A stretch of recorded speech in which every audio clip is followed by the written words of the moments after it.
My husband is a department manager at a famous company. You, a high school graduate, will never be able to do it. I happened to meet a classmate at a fancy restaurant I visited for a business trip, and she made a sarcastic remark that I was not a good fit for the restaurant, and then suddenly started bragging about her husband.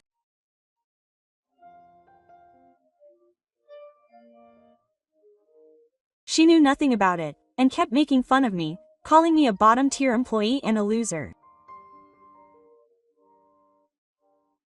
Then he'll be fired tomorrow. I finally reached my limit with her remarks, and I said this to her.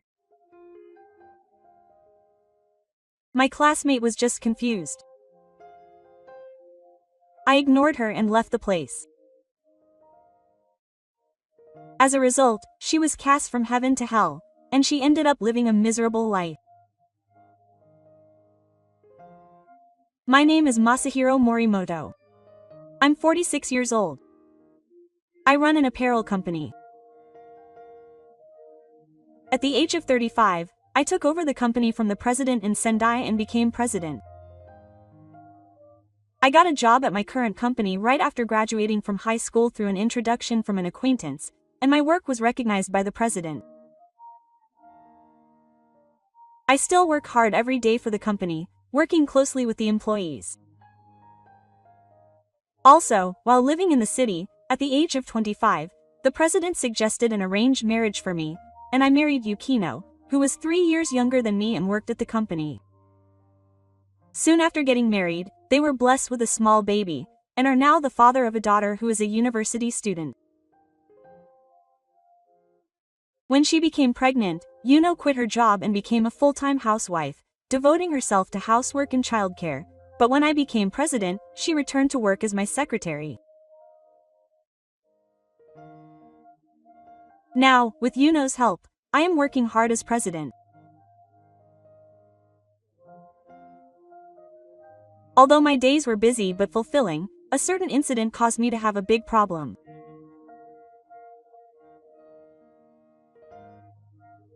I come from a single-parent household, and my mother is the one who raised me. I somehow managed to go on to high school, but no matter how far I went, it was difficult to go to university, so I gave up on going to university and decided to get a job.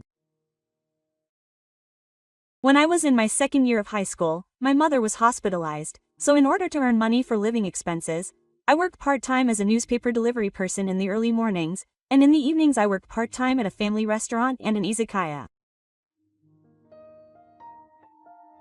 However, no matter how hard I tried, I could barely earn enough money to live on, and I couldn't afford to go on a school trip, so I gave up.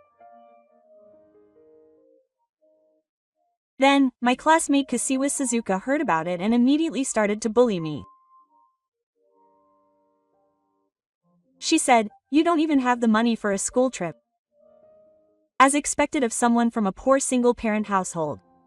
Taka can't even afford tens of thousands of yen. Your mother is a total loser. Suzu's words were echoed by Toramaki's classmates, who joined in making fun of me. I was angry that my mother was being treated like a fool, but it was pointless to respond. I kept quiet and endured it. Suzu was beautiful and the daughter of a company president, so she was a central figure in the class. As a result, most of the class was treated like fools by Suzu's followers. However, even I had one person I could call a close friend. That person was Yamada Satoru.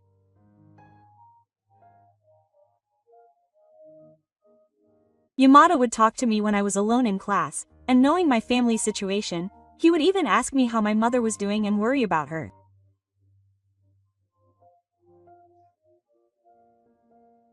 We became good friends after we were in the same class for the first time in our second year of high school, and even now that we're adults, we still go out for drinks. Incidentally, the company I'm currently the president of was originally introduced to me by Yamada. If you're Satoru's friend, you're more than welcome. It's no exaggeration to say that I'm where I am today because of Yamada. I really can't thank Yamada enough.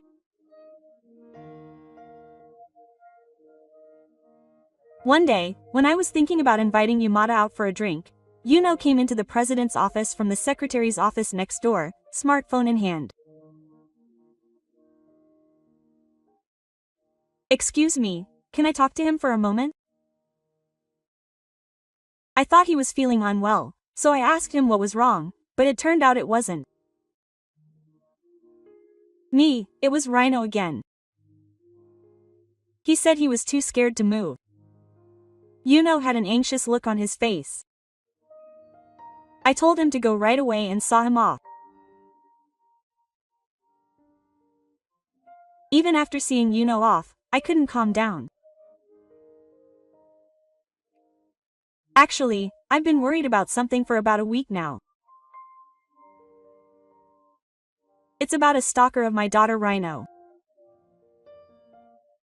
Let's go back a month. The three of us were having dinner together, when Rhino came home from work, her hair disheveled and her eyes a mess from tears.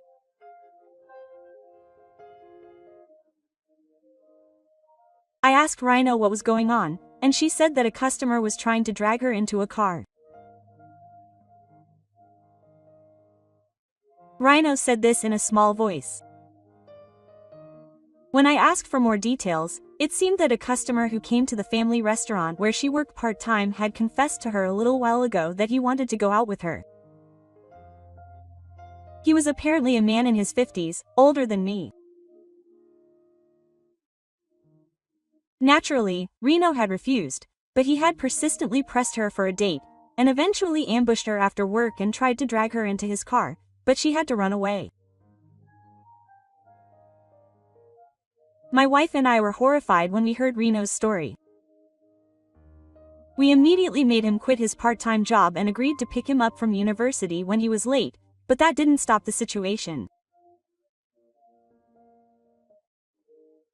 The stalking didn't stop after that, and now he started showing up at university and wherever she went out with friends.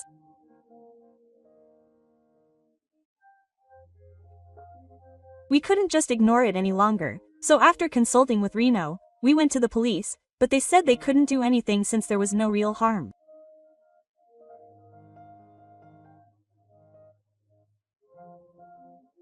So I thought the only option was to catch the stalker myself, but he must have been quite cautious, because sometimes he wouldn't show up. In other words, there was nothing I could do. If Reno contacted me like this, I could pick her up, but there was nothing else I could do for her. As a parent, it's just pathetic. One day, when I was wondering what to do, the stalker contacted Rhino again. Rhino quickly ran away, but was so scared that she locked herself in her room. It was scary. Hearing the voice, I felt that neither Yuno nor I could do anything and that we were at our wits' end. I realized that things couldn't go on like this, so I decided to ask Yamada for a favor for Rhino. I called Yamada to a cafe near the office right after work. What's with all of a sudden? I'm surprisingly busy too. Maybe not as much as you though. I know that. But you're the only one I can ask. I told Yamada that Rhino was suffering from being stalked and that consulting the police wouldn't help. Yamada was the only one I could ask for my final favor. Please investigate the stalker's true identity. I bowed deeply to Yamada. After graduating from university, Yamada started his own detective agency. I thought that a professional might be able to get a sense of the stalker's true feelings, so I decided to ask Yamada for help. Even Yamada, who was joking, changed his expression when he heard Reno's story. If it's for Rhino, I have no choice but to do it. Leave it to me. I'll look into it as quickly as possible. I felt relieved by Yamada's reassuring words. As I explained to Yamada about Reno's university and the nearest station, I heard a familiar voice saying, "Could it be that Yamada and the poor guy aren't together?" When I turned around, it was my classmate Suzuka-san standing there. She was still beautiful despite her age, so I recognized her right away. "Kashiwagi-san." I pretended not to notice her and called out to her. "Hey, don't call her that by the way people call her. Now, Tatewa is Suzu. That's an unusual name, isn't it?" "Tadawawaki. That's quite an unusual name. I only know about one person with that name." As I replied casually, Suzuka-san looked back and forth between Yamada and me, and said, "You two are still a good match, huh? You two would be better suited to a cafeteria than a fancy cafe like this." When we moved to another store, he smiled nastily and started making fun of us. I guess his fundamental personality hasn't changed even after decades. "I have something important to tell you. If you don't have anything to say, then just tell me already." Yamada glared at Suzu with sharp eyes, and Suzu's face turned red with anger, leaving the place and returning to the young man who must have been with her. After that, we talked in detail with Yamada, left the store, and left the matter of Rhino in his care.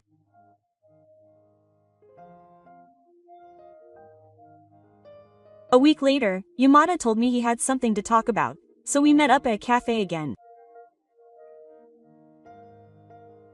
"I want you to see this." The moment I glanced through the documents Yamada handed me, I was so shocked that my eyes almost popped out. What a coincidence. I was surprised too. It seemed like Yamada was surprised as well as me. But with this much evidence, we can take action. Just as I was about to say something, he said, 3 more days. No, 2 days would be fine. He asked me to wait for Yamada to make a move. Quote, "Honestly, I want to finish this quickly when I think about that. Even now, it's painful for me to leave the house, but I'm being forced to go to college to catch the culprit. But maybe there's a reason why Yamada is doing this." Thinking that, I reluctantly nodded my head. The day after I learned the shocking truth, I went to the high-class Ryote restaurant to relax. I got up from my seat and headed to the restroom. Why would a poor person be here?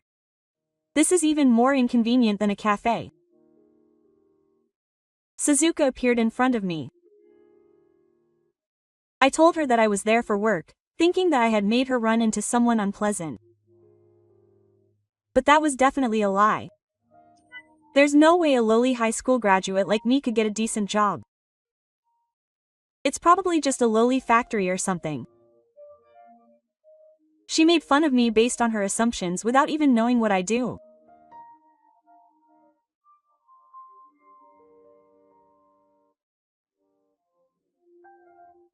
Even though I'm technically the president, I was so angry that I snapped at Suzu.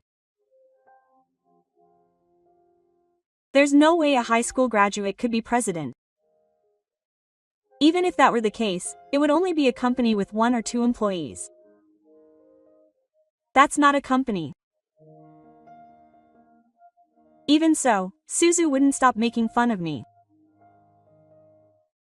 I'm starting to get annoyed. My husband is a department manager at a famous company.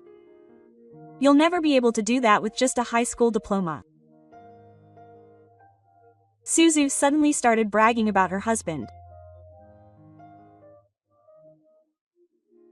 Suzu told me that he works as the sales manager at an apparel brand company that everyone knows.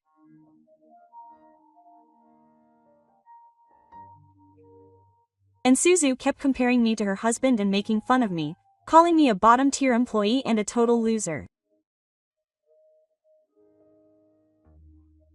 Even I couldn't stand it anymore.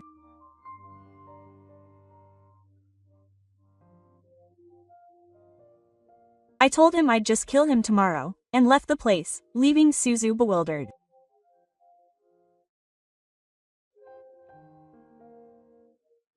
After that, I safely finished the meal and went home.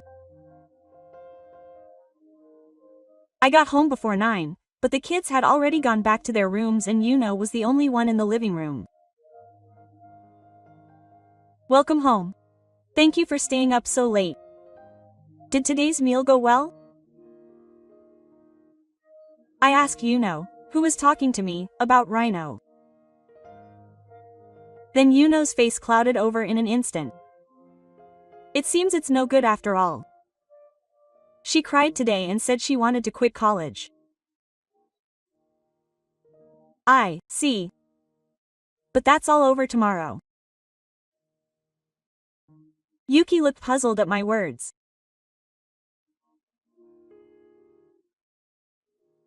I told Yuno that I had actually talked to her about a plan I had.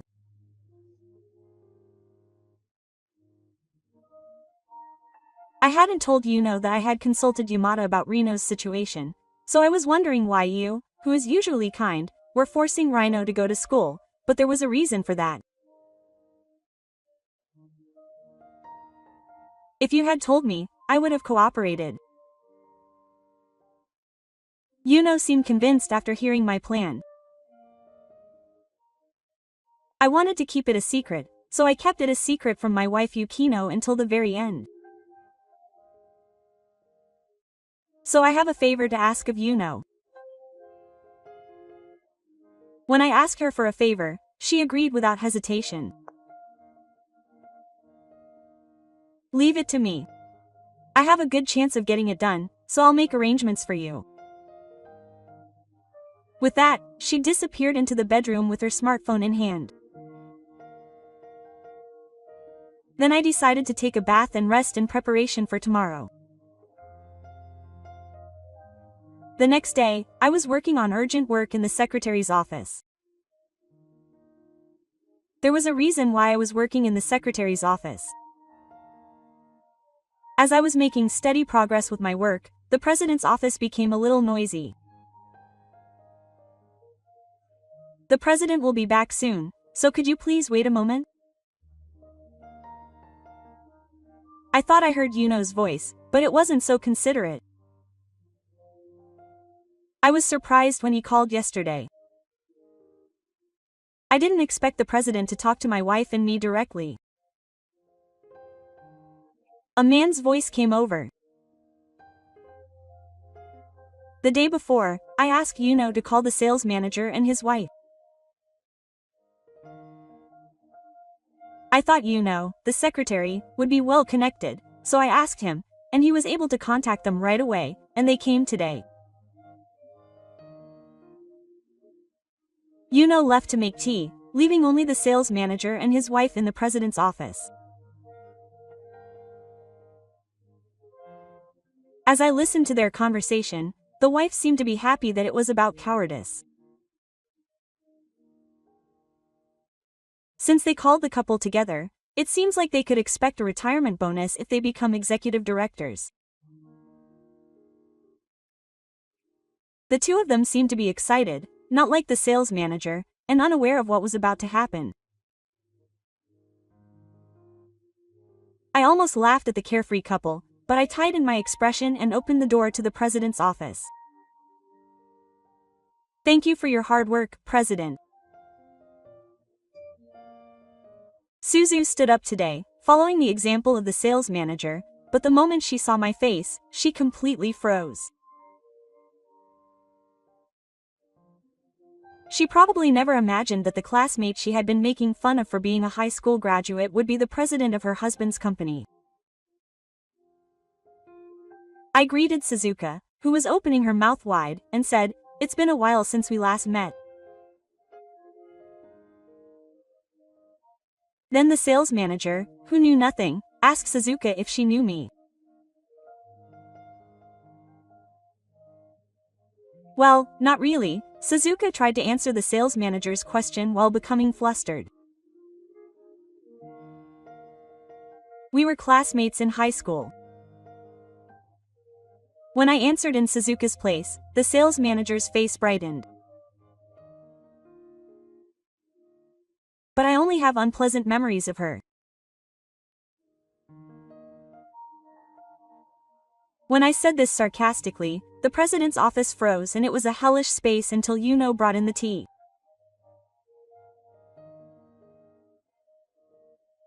When I declared that I would fire your husband the other day after he was treated like a jerk by his wife, I called you here today.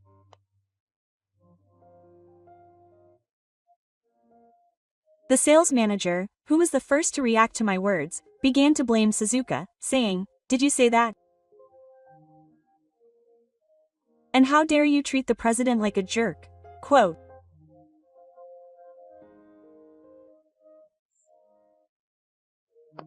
Because she didn't think Suzuka was the president, Suzuka made excuses and showed no sign of bowing her head even when the sales manager told her to apologize.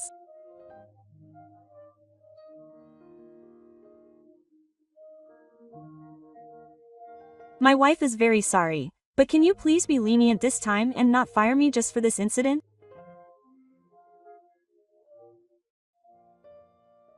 The sales manager, who doesn't want to lose his title, apologizes repeatedly because he doesn't want to be fired. However, Suzu seems to think that no matter how much the sales manager apologizes, it doesn't concern her.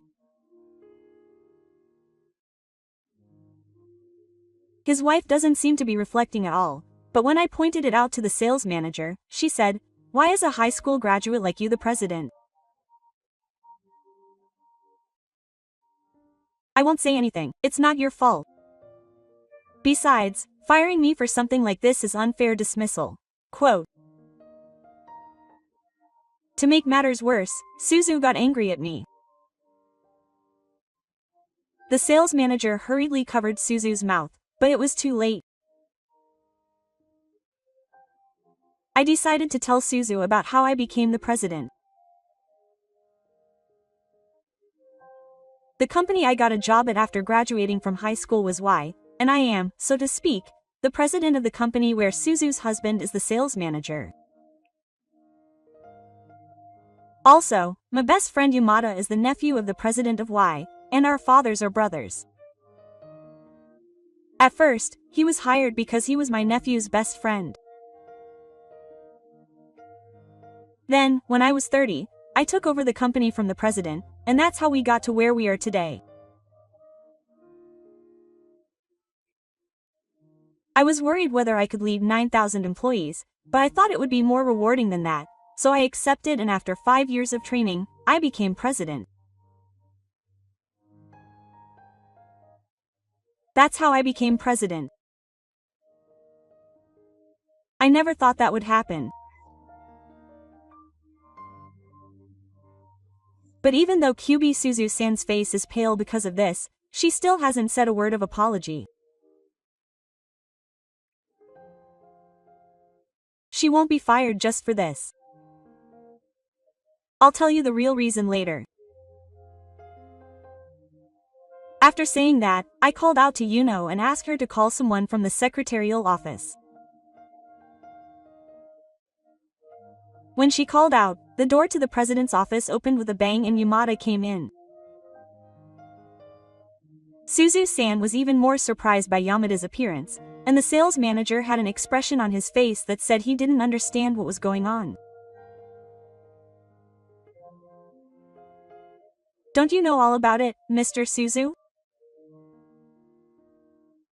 I asked, but the sales manager just tilted his head. When I looked at Yamada, he placed several documents and a photo on the table. Then, the moment he saw the photo, the sales manager's face turned pale in the blink of an eye. Only Suzu-san, who was sitting next to him, couldn't keep up with the conversation.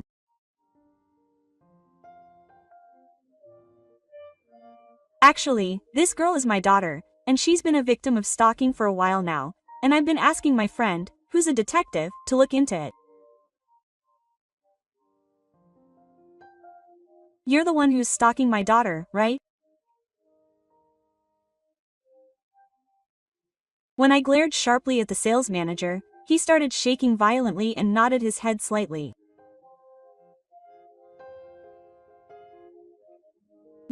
That's not true. You weren't tricked by this girl, were you?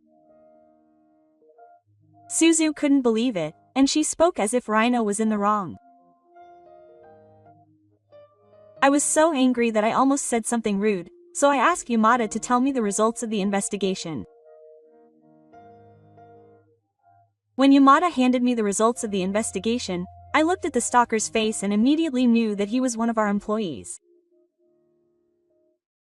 That's because he was the sales manager, whom I'd met many times before. He was a serious employee, and I didn't think he would be the type of person who would stalk someone, so I was quite shocked. When Yamada finished explaining the situation to Suzu, I called out to the sales manager. Do you understand the reason for the intermediary employment disciplinary action? It's not because he did this to my daughter, but because we can't keep someone who does such unreasonable things on our payroll. I'm sure you understand.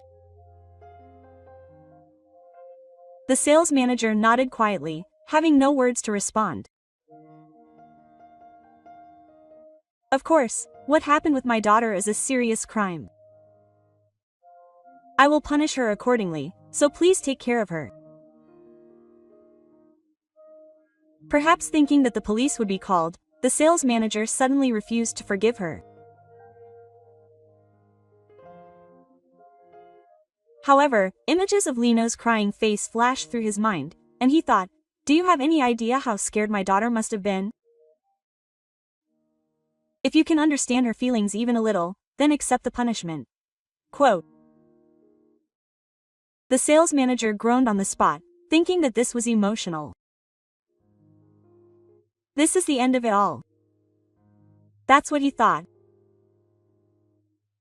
I'm divorcing a stalker like you. Leave this place right now. Suzuka suddenly said this to the sales manager, and then she approached me with a suspicious smile. I'm sorry for what happened up until now. But in return, I'll be your wife. You must be happy to have such a beautiful woman as your wife. Of all things, she approached me in front of her own husband. I was shocked by Suzuka's behavior, but I told her that she was already married and had children. Then he starts saying incomprehensible things like, I'm fine with a second wife. Just as I'm wondering what to do, Yamada suddenly bursts out laughing. What's with that complaint? Suzu is annoyed by Yamada's outburst. You can't be a second wife in front of your wife. If you get divorced because of infidelity, he'll be dragged down from his position as president. Quote.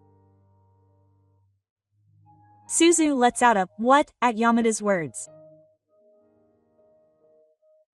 In fact, my wife, is President Jaeon's daughter. When I was 25, President Jaeon suddenly said to me, Morimoto, if you don't know anyone good, why don't you meet my daughter once? He asked me to arrange a matchmaking meeting for his daughter. Quote.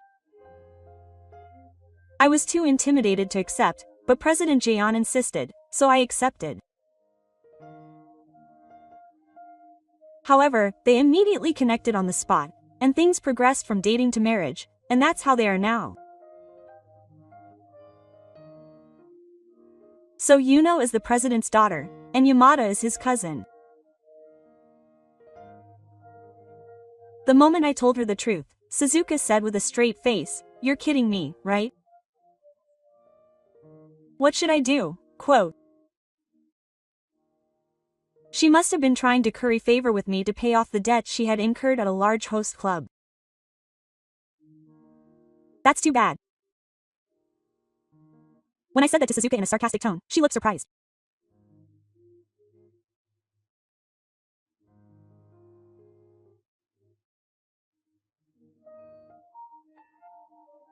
When I investigated the case of Reno's stalker, I learned that Suzuka was his wife, and Yamada told me to give him some time to investigate his wife as well, as it seemed a little suspicious.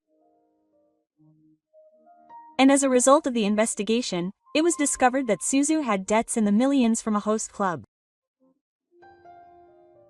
Up until now, she had been paying them off with the sales manager's money, but if they divorced, she would have no way of paying them off, so she must have set her sights on me.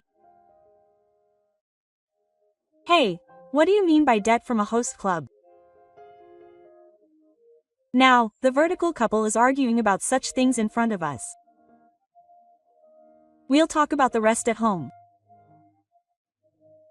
I'll get an expert involved and get back to you later about the matter with our daughter.